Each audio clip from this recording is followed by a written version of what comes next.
So piliyon na tong dako-dako na o diri tapit sa mga naay gatad dasog-dasog sila kuhaon na nato ni. Ang buslot ibutang ang mustasa to be sure nga dili siya mobali nga tuad yun siya sa sulod.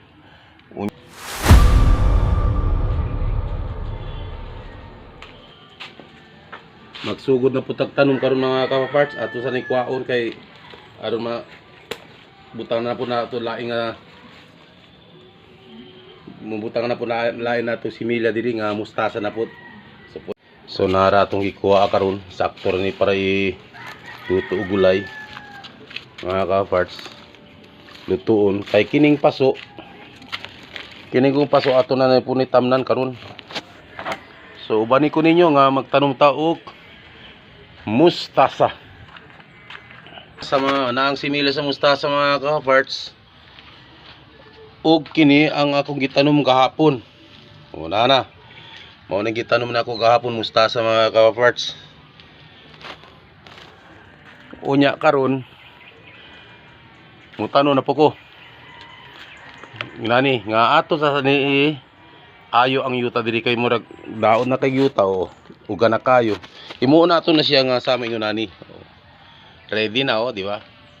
Diyan na po nato i-transfer karon ang similya nga mustasa. So ingunani ra na siya mga kapapart. Siyempre tanggalon nato ni gahi na kayo lain kasi ang yuta diri. O tanaw ninyong punuan sa pizza yo. O mao rin na nagunit sa yuta. So unsaon ni pugaon ka may gahi man ni kayo i-transfer nato diri sa laing nga paso.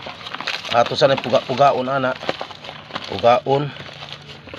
Unya i-transfer diya sa laing nga paso. Kuhanin nato mga yuta. Karon aron mga buhak-hak na pud ang yuta. Oh. Ani ra mga kaparts. Unya kini diri na nabilin siya mga ugat-ugat, mga gamot sa kwan. Kanay. Tanggalon yun nato ni siya mga ugat. So transfer nato diya. Antud mahimo na siya lain na pud areas nga pwede na tamnon. O nara o. Tanon ninyong gamot sa kwan o. Sa pitsay. O. Nara mga kaparts. Simple ra, ingunan ra siya. Nya unahan po na siya. Unya watak tubig. Unya butangan na siya tubig mga ka-farts. Ibili na nato diya nga nasa tubig. Ato sa transfer diri. Para diri na ta mag sugod og tanom mo na po akong lugbati.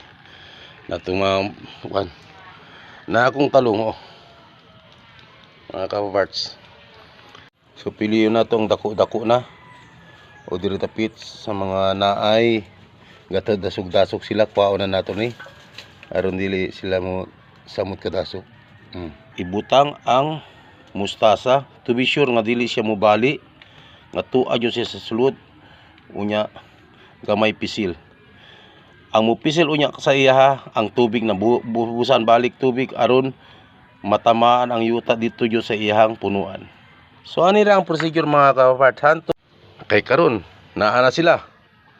Kompleto na. Bubuan nato tubig aron mo kapudyot ang ugat dito sa atong gibuan. Gamay lang ana. Dito jud sa bandang puno. Oh. Pitsay na. Simple. Di ba mga kaparts? Dili man siya tambok kayo, dili man siya dako kayo. Pero kung gulay lang ang panghisgutan, survive na tani ani mga ka-farts. Di ba? O napas akong likod, o nakita niyo na pitsay gyapon na.